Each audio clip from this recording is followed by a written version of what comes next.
Well, I'm about to throw all the switches, so Switch. yeah. I think we're live.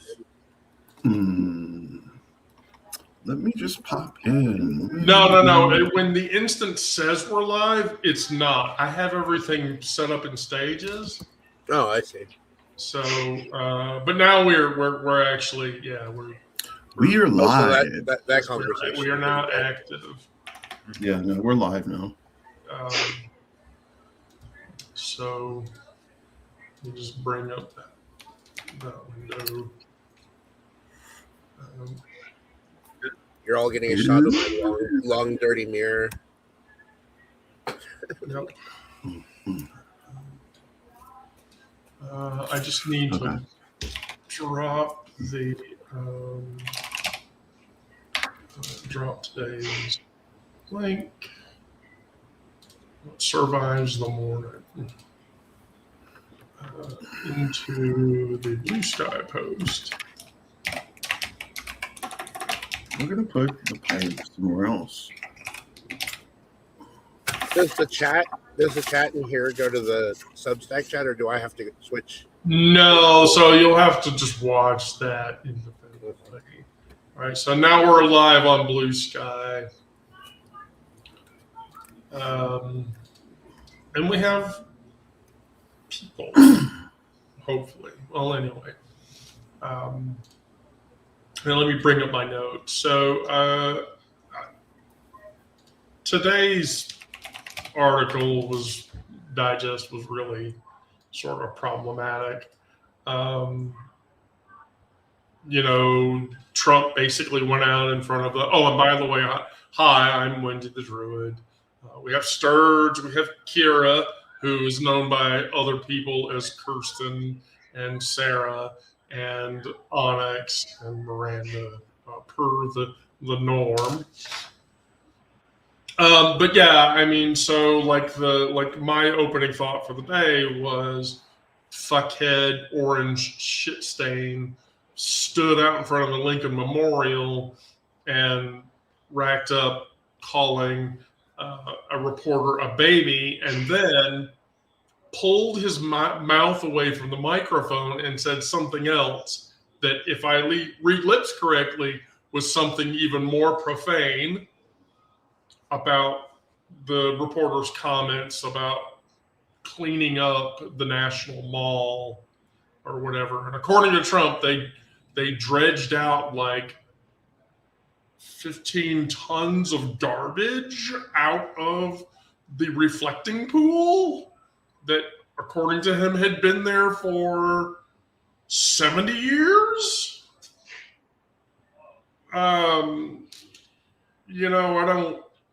sorry, I don't fucking get it.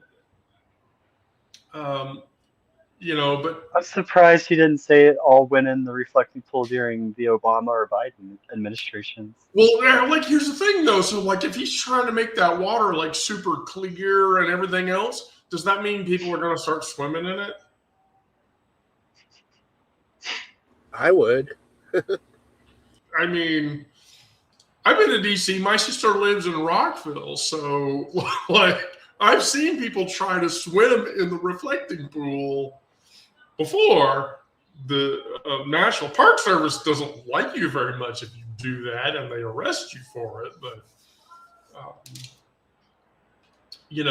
Rachel Scott just asked a question, and he called her a baby. And I will say this, he mouths the word fucker. Yeah. And so... Rich coming from him. Yeah. I mean... And then he mouthed the word bitch.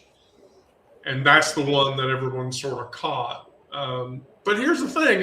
This comes on the precipice of yesterday. Donald Trump threatening to nuke Iran and kill an entire civilization again. Which... He's 79 years old. He can't talk straight. He mumbles his words all the time. He's clearly in dementia, and yet this is the person we trust to have access to the nuclear codes. I don't think anybody trusts him with the nuclear code. No. I mean, somebody please correct me if I'm wrong, but didn't we have this problem with Reagan? Mm-hmm. I mean, wasn't Reagan in full-blown Alzheimer's his last year as president? Mm-hmm. And he had access to nuclear launching silos? That's pretty fucked up, right? They probably gave him an Atari and said this was the nuclear codes and just let him play it. I don't know. Kira and I are old enough to remember Reagan. I don't know about everybody else on the call, but Well, I remember Reagan. Wow. I remember Reagan when I was young. what? Kira, Why would I remember Reagan? because you're a Gen Xer. Yeah, at the very end of the Gen X period. And I'm an That's older millennial and I still remember Reagan. That's a fucking excuse. What? I don't remember him being president. I don't remember him being president. I know he's president. Doesn't remember anything. Well, okay. The one positive note that came out was the German decision to put the dude who killed his gay roommate. They put him in life for prison. Put him in prison for life. Sorry. Good. He ritualistically killed his roommate.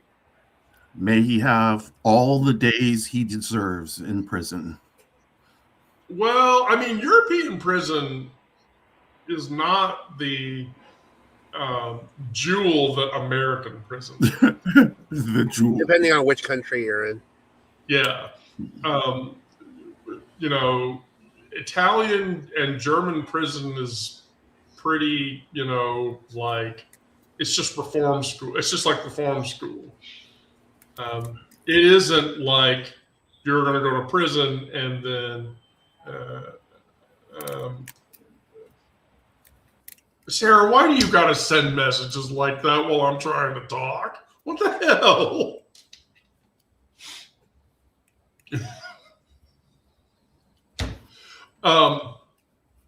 You know, but I basically like he got his roommate to kneel down in front of him, and then he ritualistically killed him. So the Germans have said, "Nope, you're never getting out of prison.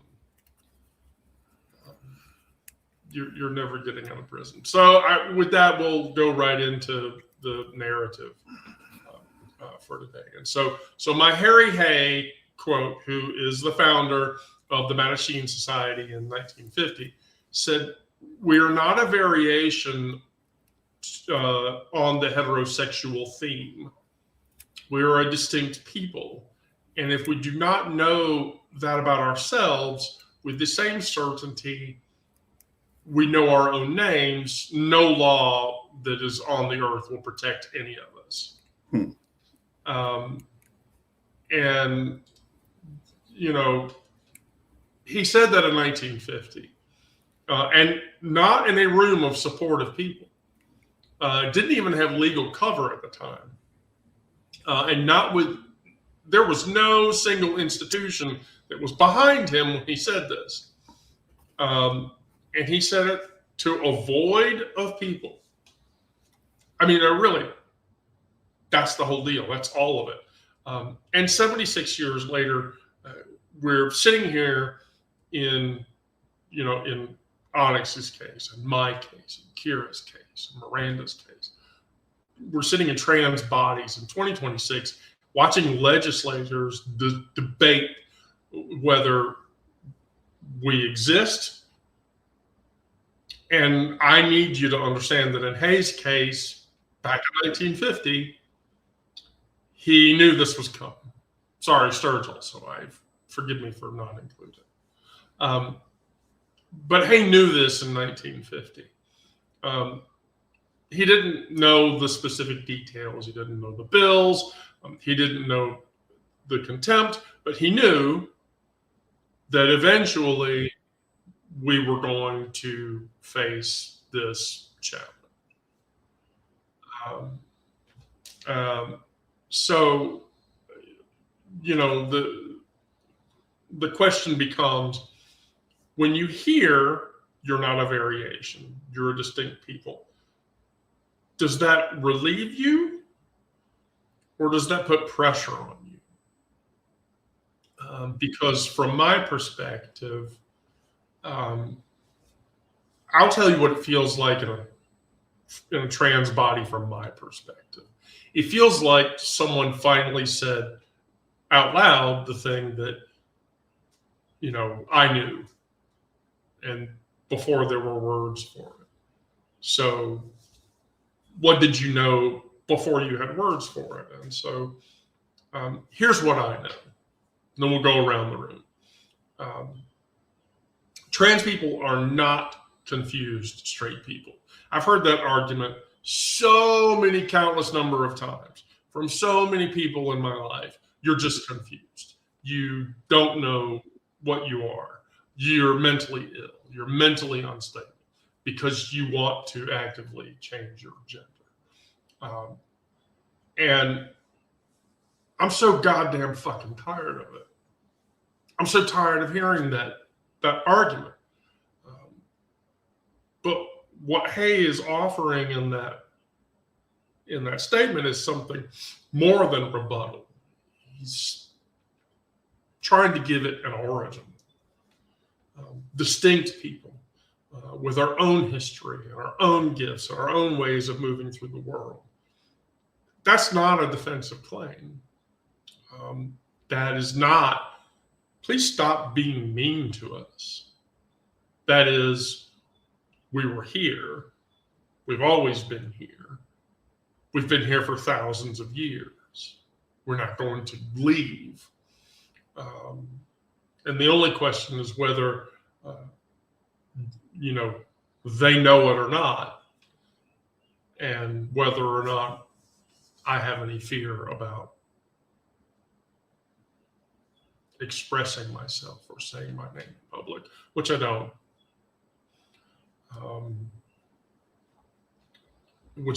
So when you hear you are not variation, you are a distinct person, how does that make you feel? Is it more pressure or is it relief? Sarah.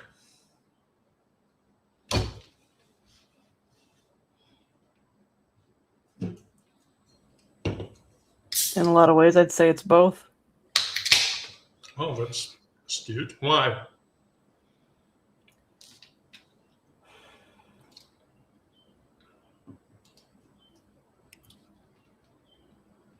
On the one hand, it's relief because, well, I guess it's both relief and more pressure for the same reason. Finally being seen as oneself. It creates pressure to, whether it's imagined or not, to be authentic and to be true to yourself. But on the other hand, it makes it so that you don't have to feel like you have to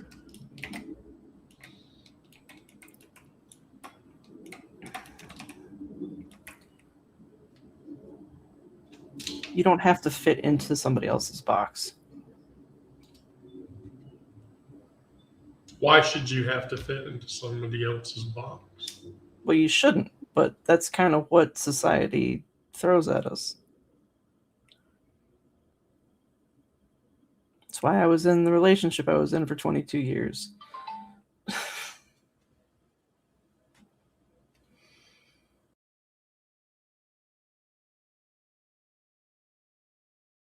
I mean, that's a very real answer. Kira? What's the question? You're a distinct person. You're not a variation of something else. Does that give you pressure, or does that give you relief, or both, and why?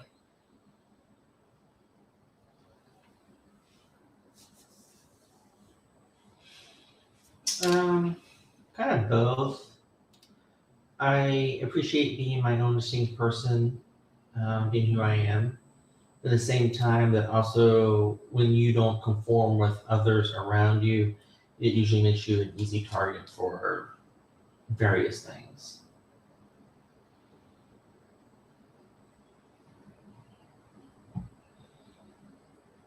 I can agree with that. Miranda? Yeah, like what Kira and Sarah have said so far, I think is spot on. Um,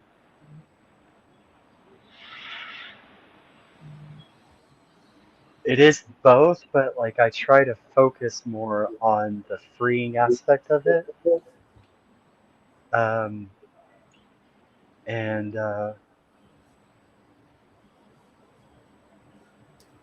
yeah, I mean that's what I try to focus on is you know, if I'm going to be this different thing, then I'm going to do it how I want to. I'm going to fully lean into being who I am and not some caricature of what they expect a trans woman to be. Um, yeah, and it's, I mean, for the most part, like the the downside of it is that there are the extremists who are fully convinced we're confused or delusional or what have you, and they're not going to be convinced by um, any sort of nuance about like being the right type of trans person. Like they'll say that like they respect certain types of trans people, but they don't actually respect the pick-me's or anything like that. I think that it's sometimes tricky with allies because they have good intentions and they want to understand more, um, but a lot of their questions are really based on um, cisgender heterosexual lived experience and um, expected gender roles, and you know it's like someone will um, you know ask my or like will ask about relationship dynamics between my wife and me, and they, even if they have good intentions, they'll come with the perspective of like, oh well, she used to be a man, so obviously she fulfills like the man duties and the man expectations in the relationship, and it's like there are zero men in the relationship. um, you can't make our queer relationship analogous to something it's not, some rules it doesn't follow, expectations it doesn't have. No, I agree with that. Sturge. I kind of so I like what Sarah and Kira started with, what they said basically, and I do feel like it's a combination of both. For me, I'm newly out as non-binary, so it took me a long time. I didn't come out until like right before the Trans Day of Visibility this year. Um, binary, and a loving friend had actually, I had come out to her first, and she had offered some messages of support to me at the time because I was feeling more of the other side, more of the pressure to conform to what society expected of me. And I felt like it was much harder for me to come out as non-binary as it was to come out as gay at first, saying that I was a gay cis male. But when I did finally live up to my authentic self, it felt a lot more freeing. And I think at this point, not wanting to necessarily conform to what society is putting forward and telling me, putting all these messages in front of me saying you're wrong, you're not supposed to exist, all this stuff, I think it's made me even stronger against that now that I feel a lot more free. And by the way, the friend I'm talking about is Onyx Rose. She's the one who supported and elevated made me feel valid, really. And I will forever love you for that, Onyx Rose, I swear. your yeah. Thank you. I love you too, sweetie. And She's I good was thinking of people. coming down to Atlanta soon. I want to. Yay! Come to Yay. Yeah, I'm coming to the A. We'll figure it out, but yeah. No. Well, see, now you need to help me get Brandon here to Atlanta so that we can find him. Oh, Wendy's in Atlanta too. That's right. Oh my gosh, I'm coming down to see both of you. Kira and I both are in Atlanta. Mm-hmm. So all the three of you. Oh, wow, that's so cool. All right. Anyway, that's my answer. Oh, one more thing about what Miranda said, because I really like what Miranda said too. There was one aspect of Miranda's answer that reminded me of something. So she had said that they asked her and her wife, like, these cis people ask questions of their relationship, thinking like, you know, well, I think it was something you said like one of you, like your wife used to be presenting as male or something, and who would be the man in the relationship? And I'm like, well, when I was out as gay, they would ask me those questions of me and my partner. I'm like, well, we're both men. There's no woman in this relationship. I don't know what you're talking about. But then as I started to think about it more, I was like, gender in my situation, since I'm non-binary, is less of a priority to like kind of, you know, focus on. So I was, you know, I mean, when I hear those questions, I just kind of laugh it off. But at the same time, I would kind of let it get to me. I would think about it. So, I mean, there's kind of that too. So it was a little more complex in my situation. Onyx? Yeah, you know, I feel powerful, very powerful. You know, no pressure, less pressure, a lot less pressure. When I step out of the door, there's no pressure to perform because I am just who I am. You know, what you see is pretty much what you're going to get. You know, sometimes I'm loud, sometimes I'm rude, sometimes I cry, you know, but there's no pressure anymore. I made my decision long ago who I was and how I was going to navigate this world. And, you know, it changes. There's, you know, and there's nothing wrong with change. To say that it wouldn't change would be foolish. But you know, I do stay kind of true to my belief pattern, and I feel powerful every day I step out of the house. But you know, I don't step out of the house that much. I still feel powerful every day, though. So I'm good in my power. As you should. Thank you. As you should. As you should. So that goes right into the next section of the narrative for today's discussion. Do we all know who Michael Kalin is? Okay, well, Michael Kalin was an AIDS activist in the 80s. He passed away in 93 from pneumoplastosis related from AIDS complications, because he was diagnosed with AIDS in 82, and he was a New York City activist that is strongly well known. He had relationships with Joseph Sonnabend and Richard Berkowitz, who are both also very well known in those scopes. And his whole shtick was around a book that he wrote called "How to Have Sex in an Epidemic: One Approach." He also wrote a documentary called "The Denver Principles," but that was all surrounding surviving HIV and AIDS in the 80s, which was a really huge problem. And so he says, I wrote How to Have Sex in an Epidemic in 83 because the government had decided that our deaths were acceptable losses. we didn't wait for them to change their minds.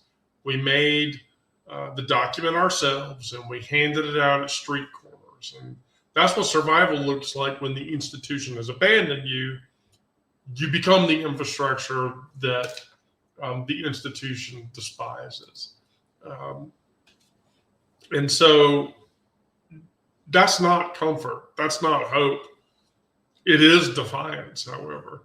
I mean, basically, Kalin was writing about harm reduction while the Reagan administration at the time wouldn't say the word AIDS or even talk about it or even try to solve that problem.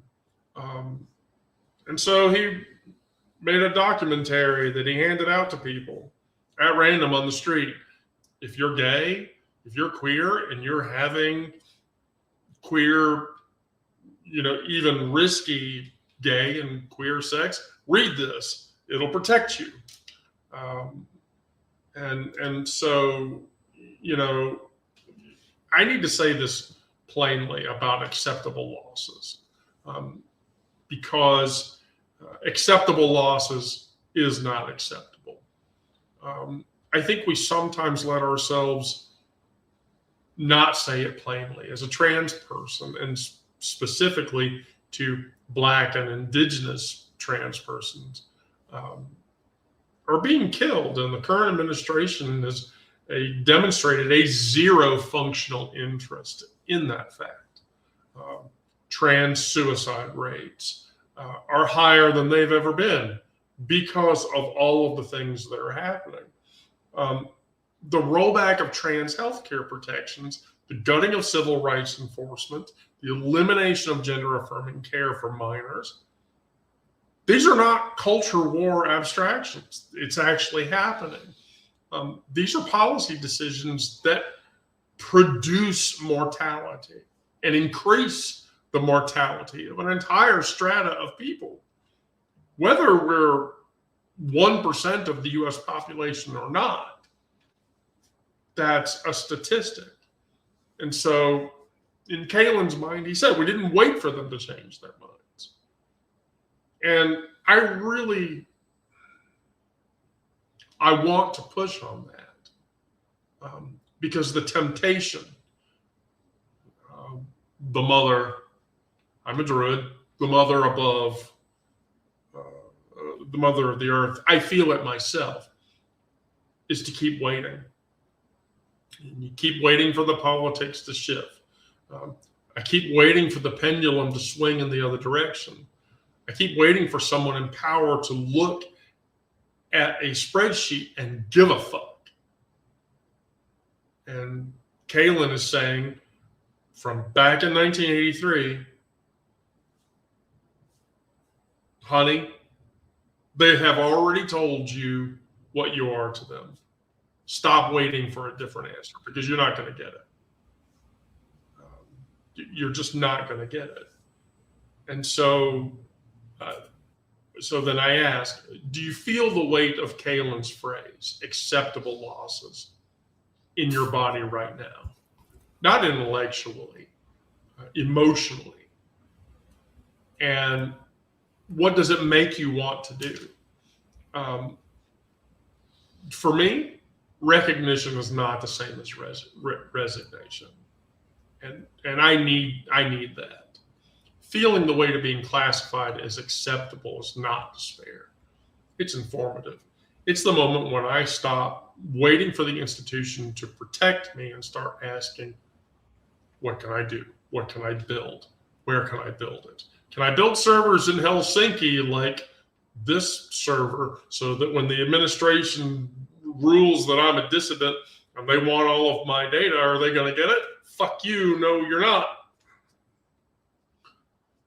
It's all living in a European country that doesn't give a shit about a U.S. extradition policy.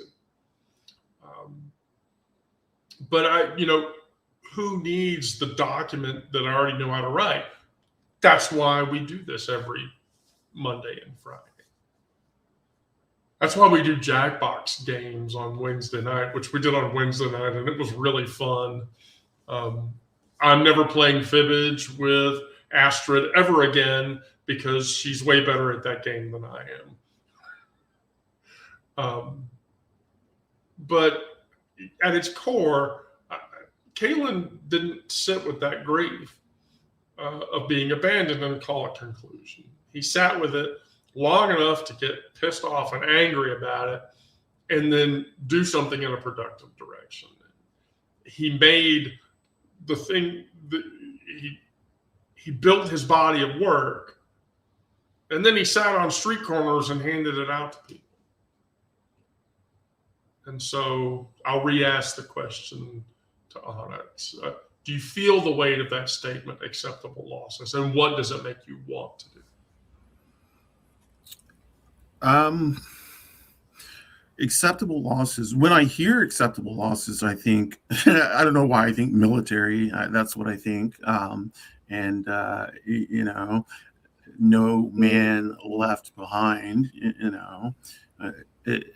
Within our community, that's what I think. No person left behind.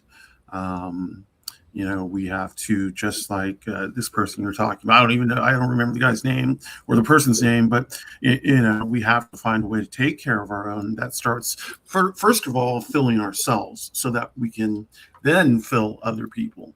But yeah, it's something I struggle with in terms of my own. Like, do I need to stay or do I need to go? What is acceptable day to day? Is my life necessary in this plane? And then I'm like, yeah, today is a good day, so I'm going to fight another day, and I'm going to fight for my fellow trans people, and my fellow queer people, and my fellow Black people, and my fellow women. I'm gonna fight for everybody who needs help. When I think of acceptable losses, I think no, there are none. Everybody comes along.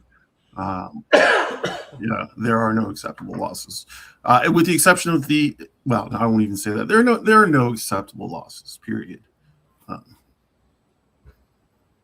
I'll go next. Wow. No, your answer was great, Alex Rose. When I hear the word acceptable losses, I get a little angry, honestly. Like, it lights a fire in me, and especially that quote coming from a time when the AIDS epidemic was killing the droves of our people, and just looking at that as a statistic, and the people in power saying, well, we can lose these people, that nobody's going to care about that. That made me want to fight the system, fight all the institutions that caused people to think that way. And I think it lights a fire under me, and it drives me to want to do more. It drives me to want to change the way things are. I think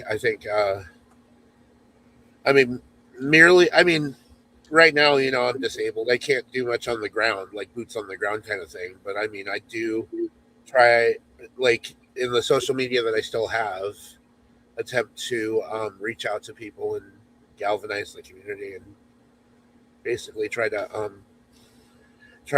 building community. That's the big thing. Building a community of the people that I need to fight against the system. So yeah, allies included, obviously, but yeah. All right. Oh, no, nothing to apologize for. Kira? What's the question? The weight of Kalen's phrase, acceptable losses. Basically, how does that make you feel? Well, like others have mentioned, I don't believe there should be any acceptable losses. It is pretty much, it's inhumane to call it acceptable losses. Right. There are no acceptable losses. And the sad thing is, it's usually when we're talking about acceptable losses, it's because we're talking about the government. That's when that term comes in. It's what is the government feels is acceptable. It's like accepting risk for something. You know something's bad. Are you going to fix it, or are you going to accept the risk? That's what a lot of companies face, and because I work in computer security, that's what we face. Are we going to accept the risk of having this unpatched server, or are we going to try to fix it? With the government, it's acceptable losses. And it's human life. It's not about losing a few bucks here and there. It's a matter of human life. And the sad thing is when they're talking about accepting losses, is because they're looking at trying to save money. Healthcare, SNAP benefits, whatever. They view that cutting back on those things and saving that money is more important than actually helping the people. And that is unacceptable. Miranda. I mean, I agree with everyone. There's no acceptable losses. I think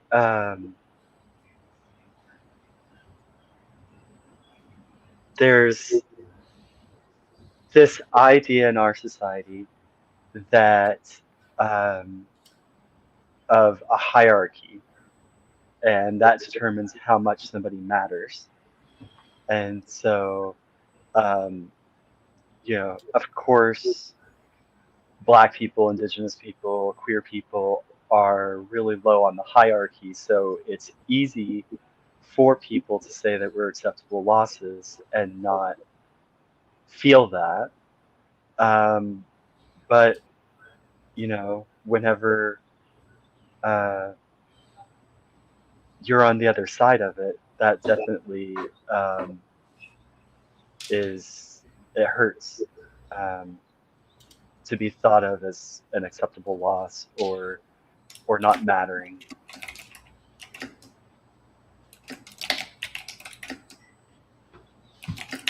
Yeah, I echo that sentiment. Sarah.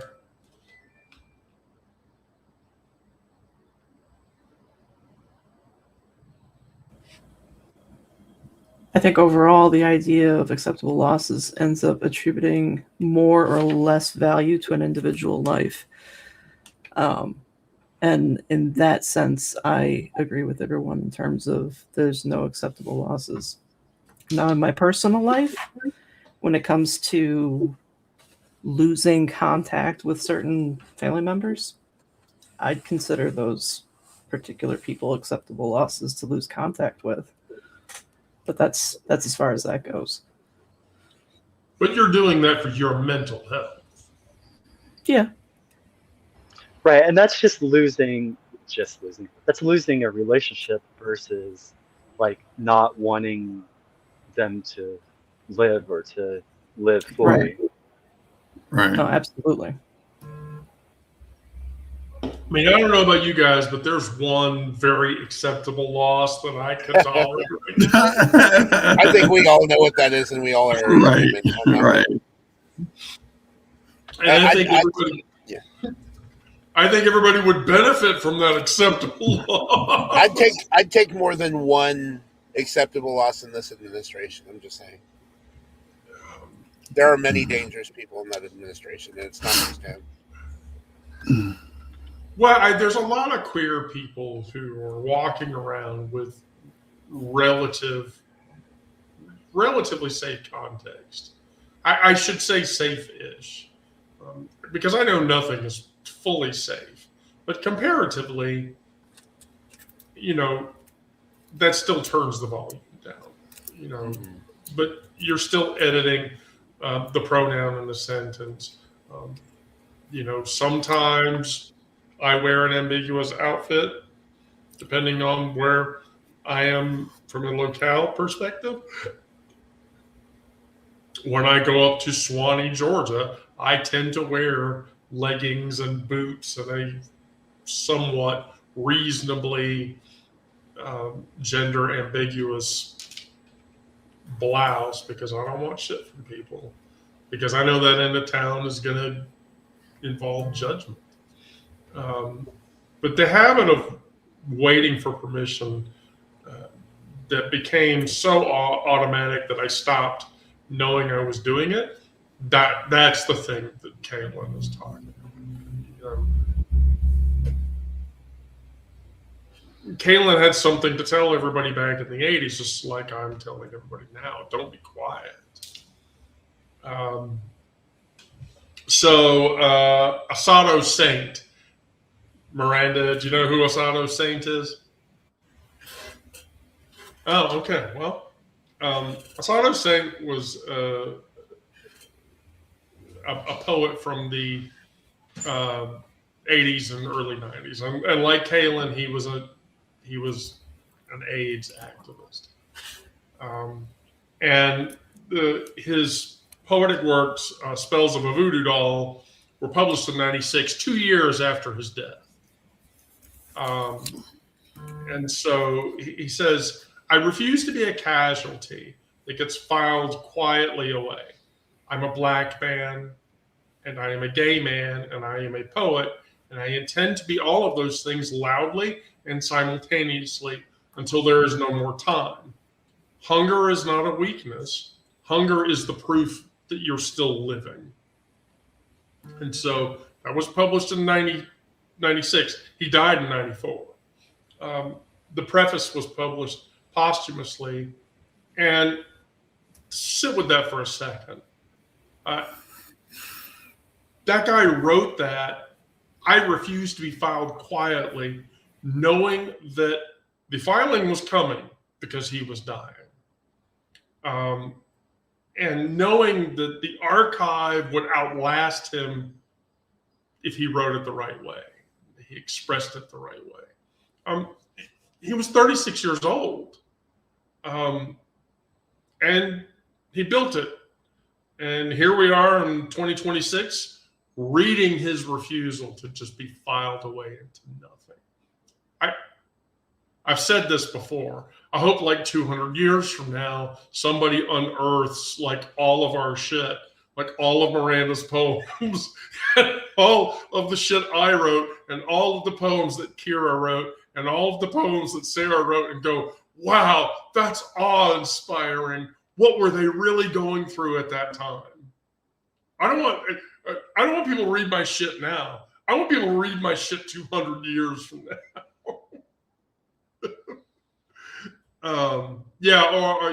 Or even Onyx or Sturge.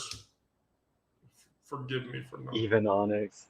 She writes great poetry. She does, actually. But a casualty that gets filed quietly, that's painful. That phrase is doing so much precise, brutal work that I don't want to rush past it. Because as a trans person, I know all about what being quietly filed away feels like from a social perspective. I mean, we know it in the death certificate with a dead name. We know it in the misgendering obituary. We know it in the police report that categorizes a murdered trans woman as a man. This happens. It totally happens this way. We know it in the statistic that doesn't break out trans people as a category so that violence stays invisible in the aggregate. The system files us wrong, and they do it on purpose. And it does it quietly, because quiet is how you make something disappear without causing problems. But I want to push it further, because Saint isn't the only person talking about the little death that we all end up experiencing. He's talking about the quieting that happens while we're still living, while we're still here, while we're still breathing. And every time a form has no category for a person's body, every time my legal name doesn't match my real name, and I let it pass because the correction is too expensive that day. I have a C-level, a CIO, Chief Information Officer, who in meetings misgenders me, does it every time, and then the meeting's over, and then like 20 minutes later, he comes by my desk and he's like, hey, I'm sorry that I did that. I just want you to know I'm sorry that I did that, and I'm trying not to do it. And the whole reason that he does that is because someone told him, you misgendered her, and that wasn't cool. But he's a sea level. Nobody can touch him. So it pisses me off when he does it. But it's something I expect from him. And so, but more so that issue. So every time a doctor misgenders you and you decide it's not worth the fight, every single one of those is a quiet filing, small bureaucratic erasure. And what Saint is saying in their writing is, I refuse to do that. Not once, as a posture, as a daily practice, as a thing you do before you get out of bed. And so that begs the question, where are you being filed incorrectly? Is it in the system? Is it in your relationship? Is it in your family situation? Is it in the workplace? And what would it cost you to correct it? So from my perspective, so I have a C-level executive who misgenders me nearly every day. Kira has to listen to me bitch about it constantly. So does Sarah, for that matter. Calvin. Like, there's two names in my life that are really bad. Calvin and John. John is for an entirely different set of reasons that are not queer related in any way, despite the fact that John is from Tennessee, and it could be, but he actually weirdly does not misgender me. But my issues with John are entirely separate. But here's what I've noticed is that we often carry the cost of calculation around like it's still accurate when it hasn't really been updated in years. The family situation that felt dangerous years before is still that way. The workplace that felt impossible to be out in has changed personnel twice, but you still feel that danger.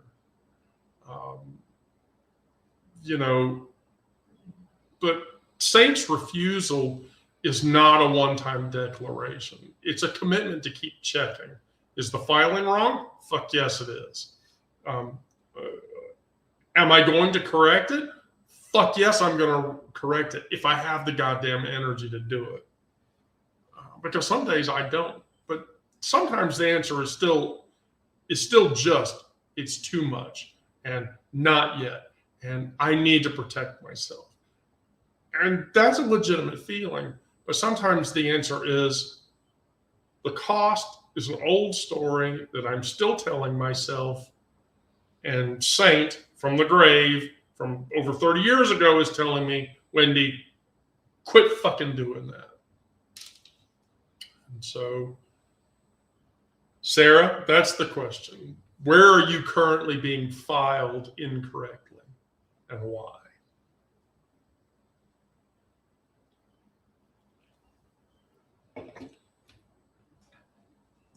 See, now you guys wonder why I write her as the stoic in the bar stories, because she does that shit. Listen, I sit on video calls with her every day, and there are random times that very thing happens for like 4 minutes before she says anything.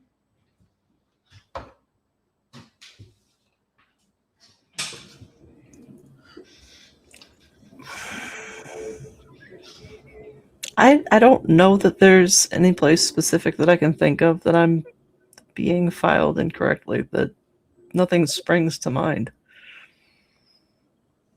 Your relationship, and I don't mean the one that you're currently in.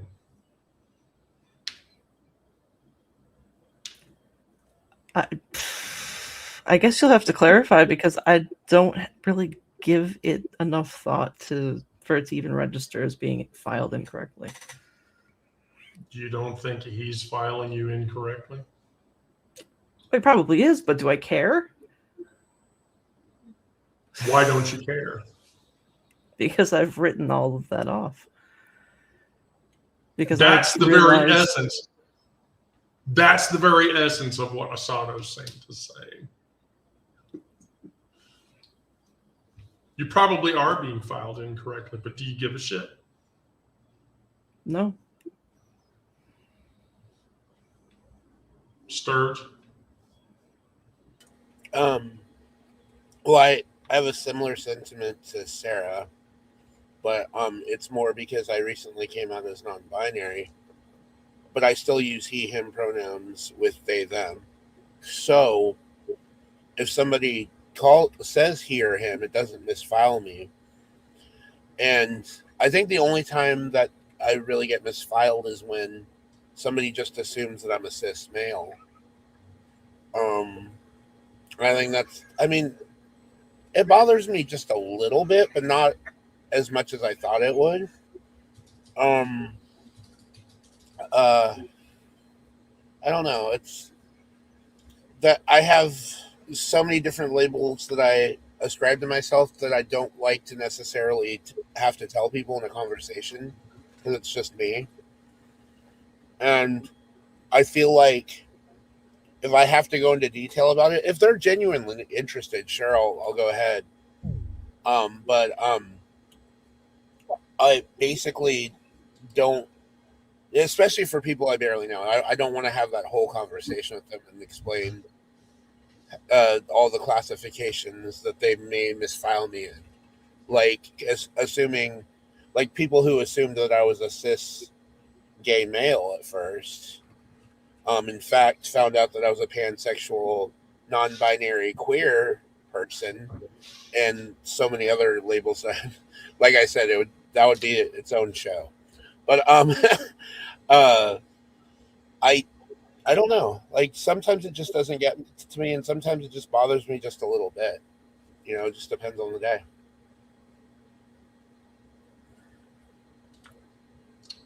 Well, I can't bug Kira because Kira had to leave for an appointment. So, Onyx.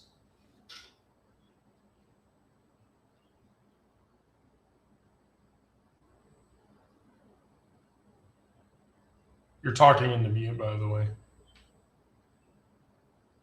Yes, I was. Okay, what I was saying was something you said, the tiny paper cuts, tiny paper cuts, tiny paper cuts. Every time you shrink, it's tiny paper cuts, and it gets a little bit deeper and deeper and deeper.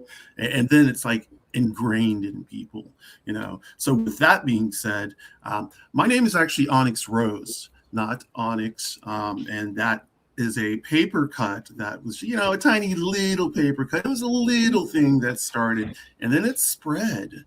And everybody was like, Onyx, Onyx, Onyx. And I was like, how did this happen? But then I let everybody keep on calling me Onyx. And I started trying to tell people slowly that it's Onyx Rose. But somehow it's not picking up. But yeah, so, that's a little tiny paper cut, a little file part that, probably I should have started earlier, like from the very jump and just said, hey, people, But yeah, there it is. Humans have, for some reason, and I'm one of those people, have a need to abbreviate things, not out of spite and not out of intent, but simplicity.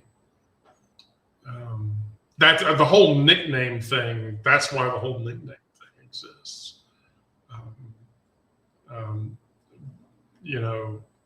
In the Druidry, we do it constantly.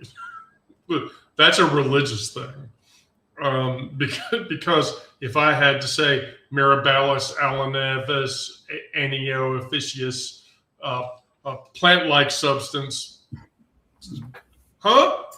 it's a fucking flower. Right. It's a fucking flower. Miranda?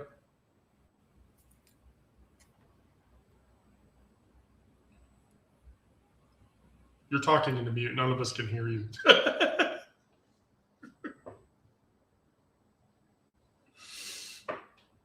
I could try to unmute you. I don't know what it was. It was not responding to the keyboard shortcut for unmuting. Sorry. So what It's misfiling. I don't know. I think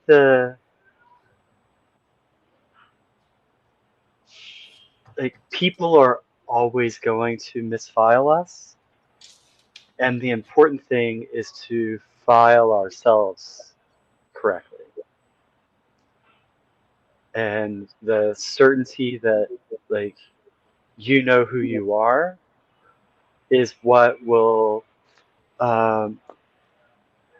hopefully help broaden the perspectives of people who have a more limited filing system.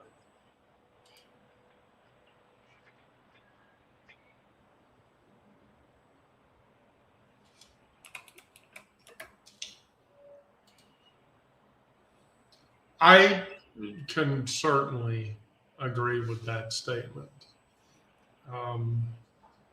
I have just a short conclusion, and then we can file away ourselves quietly the way we want to be filed away quietly, versus what society will do for us. So, Sturge, the way that works is you make your closing statements, and then you leave the call, and then I have final words, and then the live session is over, because I actively try to allow everyone to speak. And so from the overall narrative perspective, so Hay named us before we even had a name, and Kalen built infrastructure while the government was busy deciding that we were acceptable losses or not. And Saint wrote about the refusal into an archive that he knew he would never live to see read. So 3 people, 3 different moments of the same sustained energy. And that energy is saying, you don't wait for permission from people who have already told you what you are to them, and what you are to them is nothing. And here we are, trans, queer, non-binary, gay, lesbian, asexual, pansexual. I'll be here for an hour having to riddle off all of the orientations that exist. I'm certainly guilty of at least 2 or 3 of them. You just did by erasure by not saying. Yeah. Okay. I was about to mention something, but I didn't know if I should say anything. Oh no! Please. No by erasure. I'm kidding. I know. No by erasure. I know you didn't do that. I mean, I've seen the movie Bros, and I love that movie. Oh yeah, me too. I have it. Yeah, the Bros, and here's the thing, is somebody that I know is in that movie. Somebody from Substack? No, I like a person who lives in Atlanta that I know personally. There's a person on Substack who writes on Substack that was in that movie. Madison is her name. Madison T.S. She lives down in Fayetteville, but when I was a regular Mary's in East Atlanta participant a few number of years back, she was a regular Hamburger Mary's? Huh? Hamburger Mary's? No, Mary's is a queer bar in East Atlanta, in the East Village of Atlanta. Oh yeah, well there's this national chain. I think it spanned across a few states. It was called Hamburger Mary's. It was a restaurant, and I had one in my hometown of Sacramento, and there was also one in Chicago. So I lived in both cities, and I saw that. Madison Hinton has been a fixture in the trans queer Atlanta community. Now, I will say that she's an AWN performer and Navian performer, so that means she's an adult film actress, and her adult film actress name is Big Dick Bitch. But I I gotta watch- see, I like, gotta watch if you some ever of get this around, stuff. you ever get around her, she's completely the most hysterical person to be around. I promise. I gotta watch this now. Yeah, she's a complete gas. Oh. But here we are, trans, queer, gay, lesbian, whatever. Still here, still hungry, still breathing, still showing up on a Friday while all 5 or 6 of us are talking. You know, that's not a small thing. That is, in fact, the entirety of the argument. The living, stubborn, unreliable fact of Sturge, Sarah, Miranda, Onyx Rose, and Kira, Kirsten Avery showing up. Maybe Isabella will show up eventually. You know, but they're betting on our exhaustion. They're betting on the slow erosion of our ability to sustain. And on the day that you finally decide that hunger is the problem, they hope you fall apart. But what I want to tell each of you, what I would tell Karen if she were here, is that you are not a variation. You are not an acceptable loss. You are not a casualty that gets filed away quietly.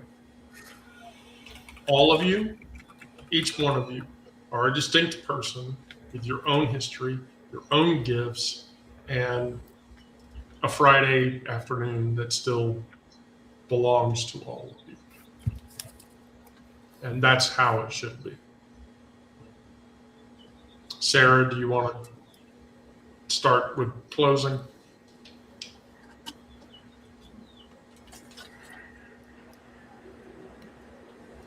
I don't really have anything to add in closing. Well, since one of your 2 partners have left the room, so.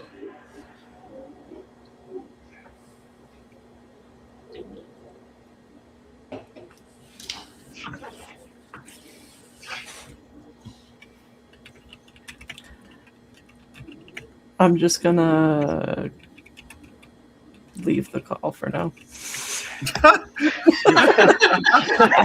Really have nothing to add. Sarah's like Irish goodbye. And just disappeared. My consciousness is being divided between this and work, so. And then my sister God, trying you're to call actually me. working? I mean, I'm supposed to be working, but I don't think it's happening. Thank you, Sarah. As always, I appreciate your input. Bye, Sarah. Thank you for having me on. Bye. Bye. Miranda. Yeah, so what you were just saying about them trying to wear us down, I think is where I'm going to riff off of that for my closing statement and just say that, like, they're actively trying to do that. And the most powerful thing you can do is to refuse their terms. If they want to get rid of me and file me away improperly, they're going to have to do it with their own hands. Yes. 100%. Bye, y'all. Love you. Bye. Bye, Miranda. Bye, Miranda. Sturge. Sure. I mean, what to say? What to add to your profound closing here?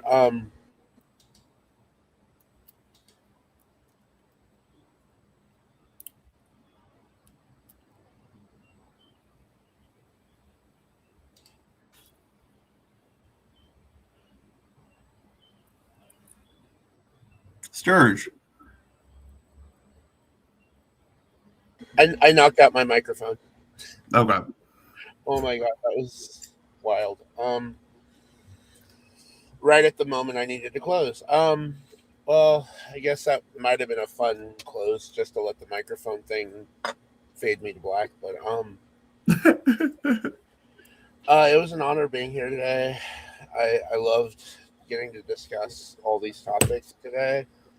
And I don't know, I mean, I feel like we should just continue fighting the good fight and continue to fight to change the minds and the hearts of the people in society and make them understand that we do deserve to exist and that we do deserve dignity and respect and love.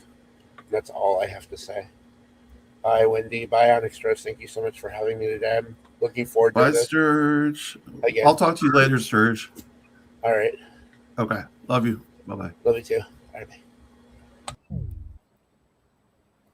Oh, hello. So, damn, Sturge said something, and I wanted to say something about it, but yeah, we are, we are at a point where it's basically we are all we have.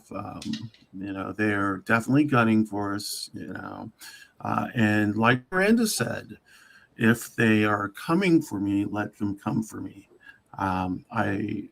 They're going to have to take me down with their own hands. I stand 10 toes down for me, my family, my chosen family, the wider queer community, the queer and Black intersectional community, Black people who don't hate queer people. Black people who don't hate queer Black people. My mission is simple: is to start small, maybe organize. I feel like I'm moving into an organizational and activist state right now. So that's what I want to do. But let me go ahead and do my closing. No trash. Thank you. And no transphobia, no racism, no ableism, no sexism, no homophobia, no xenophobia, no Islamophobia, land back, reparations, no borders, fuck ICE, and fuck Trump. Wendy, thank you so much. I appreciate it. Have a good one. Wow. I don't know how to close against that or not. I guess what I would say is that thank you, everybody that came and watched today. And thank you for participating. Onyx Rose and Sarah and Kira and Sturge and Miranda, all of which with whom none of what we've been doing would be possible. And so for that, I am legitimately thankful. And to everyone else, I love you all. Please keep coming back. I can't do this without my co-hosts. I can't do this without you guys. We can't do this without each other. Do good things. Seek out the good in people. And while you're at it, the weekend's rolling around. Go out and do something completely badass. Whatever the fuck that is. Do that. Because that's something that we should all strive for. And so with that, I will tell all of you, I love you. Be safe. If you're not in a safe space, get into a safe space. If you're not in a safe space and you can't, reach out to one of us. We can do things. I love you all, and good afternoon.